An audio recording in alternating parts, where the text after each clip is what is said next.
What's going on, everybody? It's your boy back. Finally. Finally! I am back. I am back. It's been, well, I've been uploading stuff.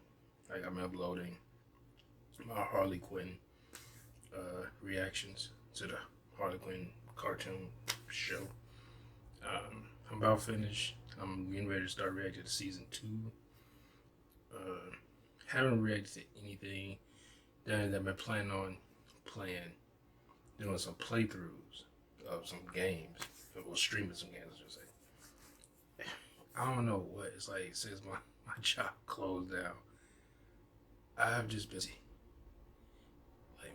like my camera glitched out there for a second. I was like this, and I've been lazy. I don't know what it is, and my sleep has been off. I go outside, stare at people to make sure they don't get within 6 feet of me, otherwise I'm gonna pulverize them. Don't do that. I've been seeing reports of people doing that shit. Don't attack people. Particularly, don't attack anybody, but, particularly don't attack, elderly and children. If you get within 6 feet. A little girl, I just went to the store like about 4 hours ago. Actually, about 3 hours ago. And this little girl, like, she just kept running into me constantly in like 4 different aisles. She could go down the aisle, run right into me. And I'm just like, no excuse me, no nothing. She hit me. I'm talking about run into me, like hit me. And I didn't beat her up, you know. I didn't do anything. I was like, oh, it's a little kid. She scared me a couple times because I was looking at some eggs and I was like, should I get eggs? Like, I got a bunch of eggs. I don't need to get more eggs, but I was like, oh, fuck it. Because they haven't had eggs. They didn't have eggs last week. So I was like, well, I might run out. So it might come back next week or a couple weeks from now, and then they don't have eggs. So I was like, I'll go ahead and just get a carton. I look to my left, she is standing like right next to me. You would think we were together. That's how close she was to me. And I was like, I was like, just did like that. Like I just got electrocuted or something. And I guess her grandfather was in the same aisle. I was like, gee. I was like, let me go to the liquor aisle. Ain't no kids over there. The kids over there, it would look weird. But come on, the phone. Don't start that shit. I want to keep my phone plugged in so it can charge. It was on like 14%. Anyway, let's get into this. This is, I think it's from Mr. Nightmare. It's 3 scary stories that happened while quarantining. Isn't this relevant? And I think he uploaded this like a few days ago. So I think it was a few days ago. And I was like, I'll react to it because I want to react to a bunch of other stuff. So I'll try to get back into it. And especially since I can just sit here on my ass and do it. But I want to do some playthrough or some streaming. I can get off my ass and do that. Or I should get on my ass and do it since I'll be sitting down. But anyway, let's get into this. Alright, here we shit. Go. Fuck, this is loud. Shit.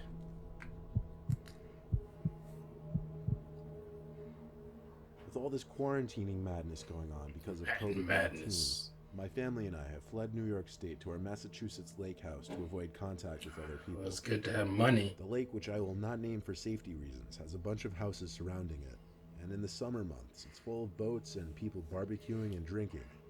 But right now, in late March, when I'm Rich writing, assholes. it's kind of a ghost town here, and it's weird seeing it like this here. Shit. Anyway, I wouldn't be here writing this if something didn't go wrong, right? Unless you My trolling younger us. brothers, who I'll call Steve and Glenn, were out on the deck overlooking the lake with me.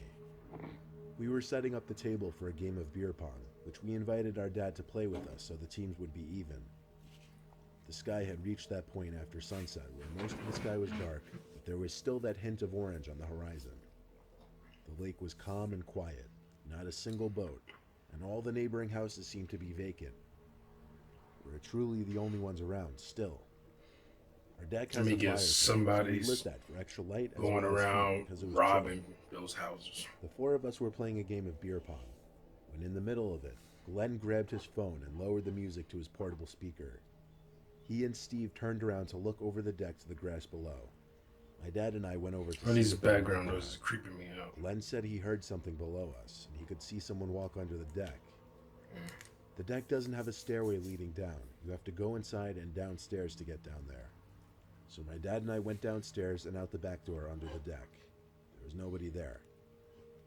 My dad called out a bunch of times to confirm this, and we went back upstairs. The thing is, Steve swore by it as well that he also heard someone speaking from under the deck. Regardless, we cut the game of beer pong short and went inside, making sure to lock the door. My mom and dad were up in their loft bedroom, while I was in the living room playing PlayStation. That's when it started. Loud, aggressive bangs on the sliding door. Accompanied with the bangs was a man's shrieks and screams. Sounded like he was screaming for help. The curtain to the door was shut, so I couldn't see who it was, but apparently everyone in the house heard it, because my brothers and parents came rushing to the living room. My dad yanked the curtain open to find himself face to face with some red-in-the-face man banging his fist on the glass, begging to be let in. He was claiming he was hurt and needed help. My dad asked, "Where are you hurt?" He didn't answer that, though. He just kept repeating, "Let me in, I'm hurt." Don't let him in. It's a My dad yelled vampire. to get out of here before we'd call the cops. He yanked the blinds shut and told us all to shut and lock our windows if they were open. We all stayed in the living room together for a couple hours, just to be safe. We had a movie on in the background as we talked, but eventually, with no other uninvited visitors outside, we all split off into our respective rooms. What? I was browsing YouTube videos. Man, and that happened. It is it no. happened. The crash of shattering glass so loud it made me jump out of my bed. My heart instantly started Of racing. course. I didn't know if I was Someone's the gonna only one break a who heard window. it because I didn't hear my parents or brothers running out of their rooms. I picked up the phone and called my dad's cell. He picked up and whispered he heard it too, and to stay in my room and lock the door. I reminded him my door didn't have a lock. Of course, my room, while the biggest of my brothers, was the one room that didn't That's have a lock. weird. He told me to hide in the closet. I hope he and got call a my brothers gun. while he called the cops. Out there in the woods. I heard footsteps outside my room in the living room area. I tiptoed to my closet and did my best to quietly open and close the door, but the damn hinges just had to squeak. I sat behind a big plastic bag and texted my brothers, who also heard the noise and each locked their doors. It was the most tense moment of my life in that closet. The bedroom door opened, and I could see through the strips in the closet door someone walk to my bed and sit at the edge of it. He then took off one of his shoes and started shaking it, as if to get something out of his shoe. He put his shoe What? back on, and his head actually turned to look at the closet That is door. weird. I felt as though he was looking at me. This Just fucking silence for the noise. longest time, until he finally spoke, saying, "I know you're in there. I'm sure your family already called the cops. I'm not sure what my next course of action should be." At that moment, I had to decide whether to stay in there or make a break for the door, and I chose the second option. I burst through the closet door, screaming as some kind of adrenaline boost. I made it to the door, expecting him to lunge for me and grab me, but he didn't. I ran up to my parents' loft and banged on the door. My dad opened it and let me in. I waited with them until the cops entered. Shit, and I would have eventually broke ran the up to door. him just like. Then we left the room to meet them. The man who was sitting on my bed was no longer I in just the hooked house. his head. We checked every closet, under every bed, every little crevice of the house. The cops recommended we tape a bunch of garbage bags over the door and shut the curtain, and also that we stay awake for the night. My dad stayed in the living room the whole night.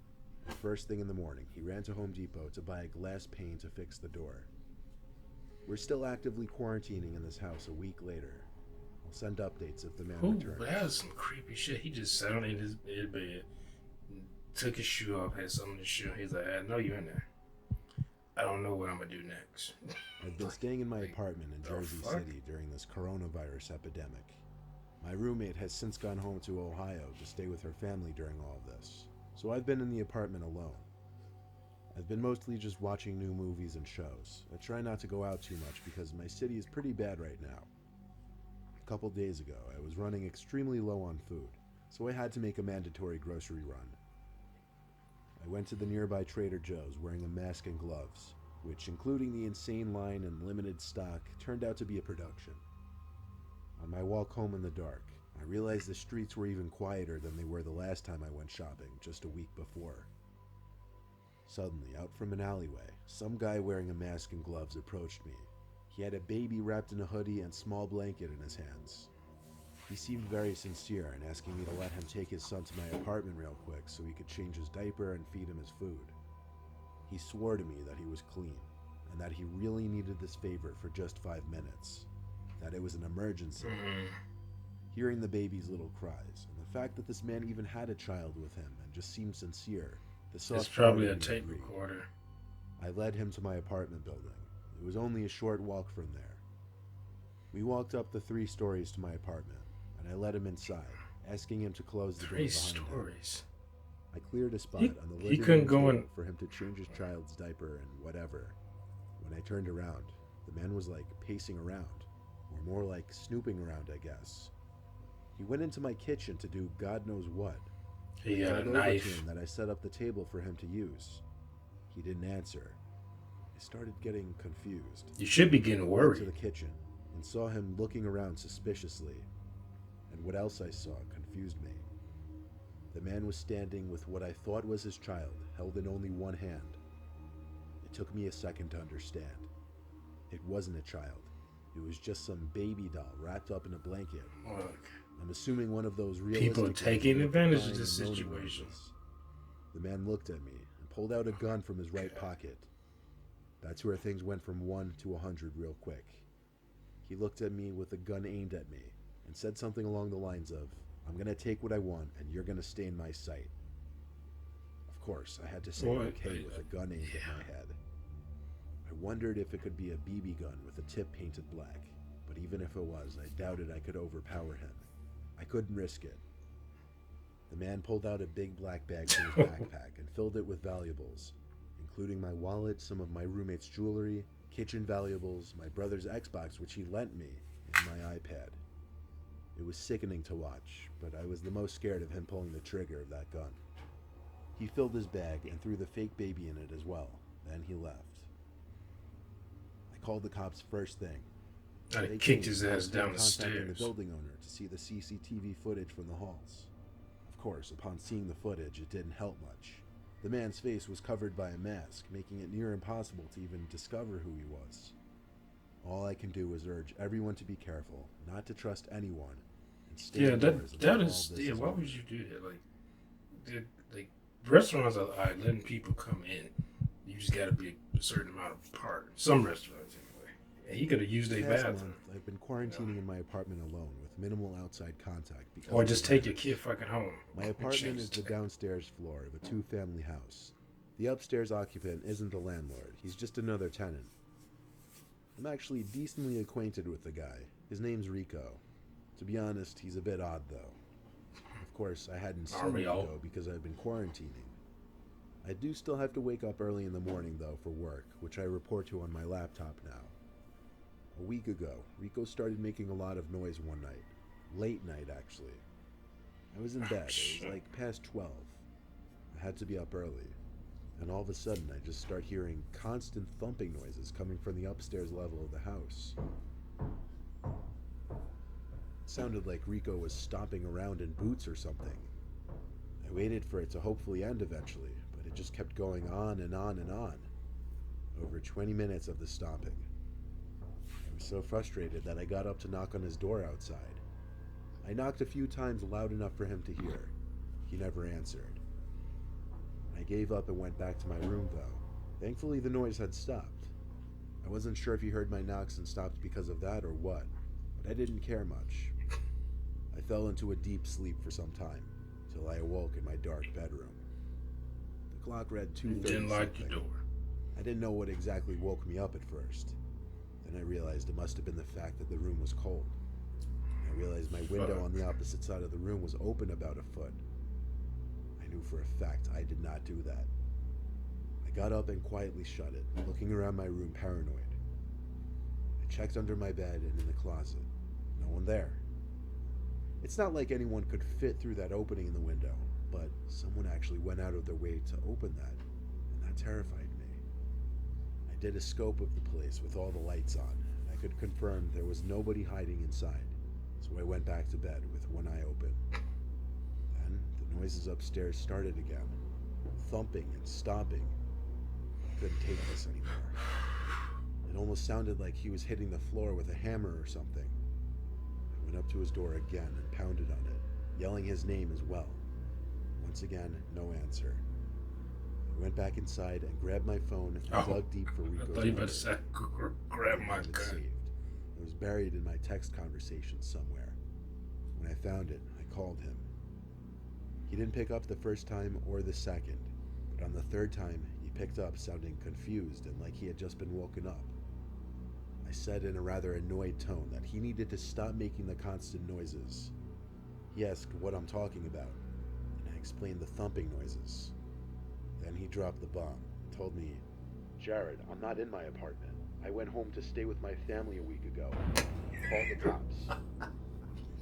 It suddenly made a lot more sense, and I realized the noises had stopped ever since I went back to the door. I hung up before saying another word and dialed 911, not wasting a second. As I was on the phone talking to the police operator, I heard it clicking at my bedroom window. Someone was outside trying to lift open the window, which I had just locked earlier. I screamed as I realized it, and then yelled at the operator to hurry with the police. She said they were on their way and asked me to describe the man, but I couldn't. It was too dark. He seemed to hear my conversation, I would guess, and walked away from the window. 4 police officers showed up. They led them to the upstairs apartment where the door was unlocked. I walked in behind the officers, and not much searching needed to be done. Was there a fire escape? There was a man with long graying hair down to his shoulders who was sitting on the couch looking up at the ceiling, seemingly laughing. When the officers approached him to arrest him, the man focused in on me, still laughing. He started to point at me, and that's when I had to leave because I was too freaked out. I waited until the man was in one of the police cars before talking to the officers again.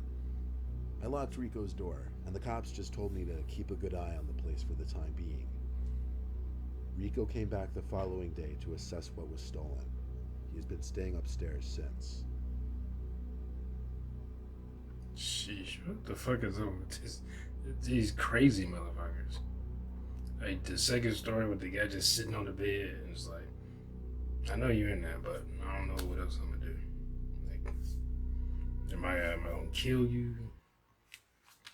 Am I going to just leave? I mean, you broke the window, got in the house, and then just walked in the first room that's connected, that leads into the living room, and then you just take your shoe off, get a rock or whatever's in your shoe, and sit on the edge of the bed and just like that is so odd. Like that is, for some reason, that is more, well, it's not, I won't say it's more unsettling, because like if he came in with a knife pacing like this, like looking for somebody, like he's ready to kill somebody, that would be terrifying. But I guess it's just creepy how this guy broke in, then sat there on the bed, like just casual, like he belongs there. And then I know you in there. I guess he figured he knew someone was in the room, heard the door. There's only one door in the room, and that's the closet. So he like, okay, I know you're in there. There's nowhere else you could be. Yeah, especially if the bed is like low to the ground, where he couldn't fit underneath the bed. But it's just creepy. And then this shit, like,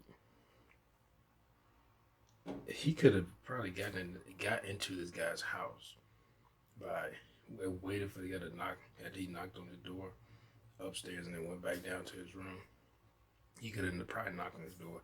Dude would have probably been so irritated, he would, instead of looking through a peephole, or if he even has one, or a crack in the door, If he already has a chain on the door or whatever, he would have opened the door, end up out of frustration, and boom, just shoulder thrust and you in. I've seen people do that. Well, heard people do it. No one has ever done that to me. Thank God. But I guess I've seen people do it on CCT footage or movies and stuff like that. But yeah, I've heard of people doing this, like elderly people. They'll go into like these assisted living buildings or something like that, or not even assistant, but like just apartment buildings where there's like a nurse there 24/7, or a security, like maybe one security guard or something like that. It was basically an apartment for senior citizens, and someone wanted to go up there. Oh, I'm here visiting somebody, and if it's very laxed security, like you don't have to have their name on a list or something like that, and you can just go up and you say, "Hey, I'm looking for somebody," and elderly people, they just open their doors, boom, and you just knock your way in, and you can overpower them and do whatever you want. But that shit with the with the gun, oh, that story, I would have never done that. Like, oh, can I go to your apartment to change my baby diaper? I'm not going to my apartment right now, unless, like, well, I guess if I had groceries, I'm not going to my place. I'm going to somebody else's, and I don't think they would appreciate me bringing somebody there. Like, I'm sorry, but I like, if you're not gonna try to go into like a restaurant and change the diaper in the bathroom or something, I say you probably don't want to change on the hood of someone's car, some random car. You could probably do it on one of those tables, like outside a restaurant. If you like, I am so far away from home that I have to change my baby diaper right now, and I don't know where you live, like, because I could assume, well, maybe he's really far from home, but I'm like, then you need to head home. Yeah, you need to go. If your baby has pooped their pants, you need to leave and go home right now.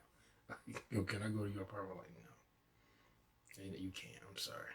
I'm like, I would love to help you, but I don't know you. I don't trust you. I would have to probably, like, let me see your baby. Like I'm like, oh, okay, and I like to see their face, and he like, then I'm gonna be like, no. Now he could just pull the gun out right there. So I just take your wallet. He won't get into your apartment at least, but man, people, there's evil people that just would take advantage of the situation. Like, you would think they're decent people. People do that shit in just regular time. You think they won't take advantage of the situation? Now, it's like remember Pokemon Go, where people was using that game to find out where people were going and gathering, or they'll make up. I don't know if they were able to make up like gyms or whatever. I can't remember. I ain't played the game that much, and I didn't go to any of those gyms.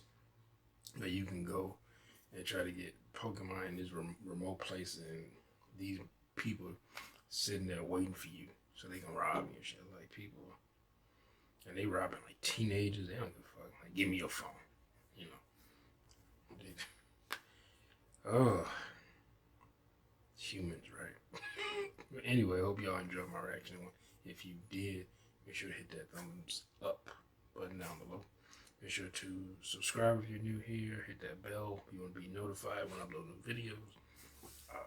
Comment down below. Share this video. And I'll see y'all next time. Peace.